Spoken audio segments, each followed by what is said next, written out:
অনুমোদনহীন কীটনাশকে বিপর্যস্ত পাহাড়ের জীববৈচিত্র্য। ম্যালেরিয়া নিয়ন্ত্রণে বিষ মাখানো মশারিতে একদিকে খাবার পানি হচ্ছে বিষাক্ত, অন্যদিকে বিলীন হচ্ছে নানা প্রজাতির জলজ প্রাণী। পাহাড়ি জনপদের মানুষ পরিবেশের এমন ক্ষতির জন্য ব্র্যাকের অবৈধভাবে আমদানি করা বিষাক্ত মশারিকে দায়ী করছে। বান্দরবান প্রতিনিধি চবাথুই মারমাকে সাথে নিয়ে মাহিদুল মাহিতের ক্যামেরায় হোসেন সোহেলের অনুসন্ধানী রিপোর্ট। পাহাড়ে সুপ্রিয় পানির উৎস ঝিরি বা ঝর্ণা, কিন্তু সে পানির উৎসে এখন বিষ ভেসে যায় ঝিরির এক প্রান্ত থেকে অন্য প্রান্তে। অ্যানোফিলিস মশা দূর করতে মশারি, আর সে মশারিতে মাখানো আছে কেও ট্যাব নামের কীটনাশক। বেসরকারি প্রতিষ্ঠান ব্র্যাকের বিনামূল্যের এই বিষ মাখানো মশারি তাই পানিতে পরিষ্কার করতে গেলেই ঘটছে ভয়াবহ ঘটনা।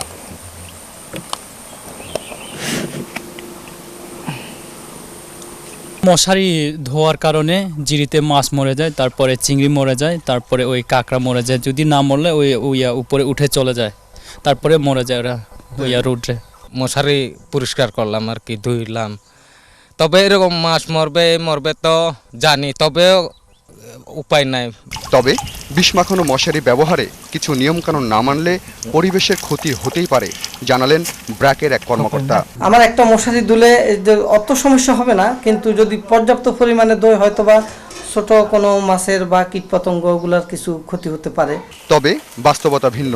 পরিবেশ ধ্বংসকারী কেও ট্যাব নামের কীটনাশক এদেশে আমদানি করারই কোনো অনুমতি পায়নি ব্র্যাক। উইদাউট রেজিস্ট্রেশন পারমিশন আপনি কোনো পেস্টিসাইড দেশে আমদানি করতে পারবেন না, কিন্তু ব্র্যাক অবৈধভাবে এই আনছে। এরা তাদেরকে অন্তত 7-8টা চিঠি করসপন্ডেন্স করছি, তারা নিরুত্তর।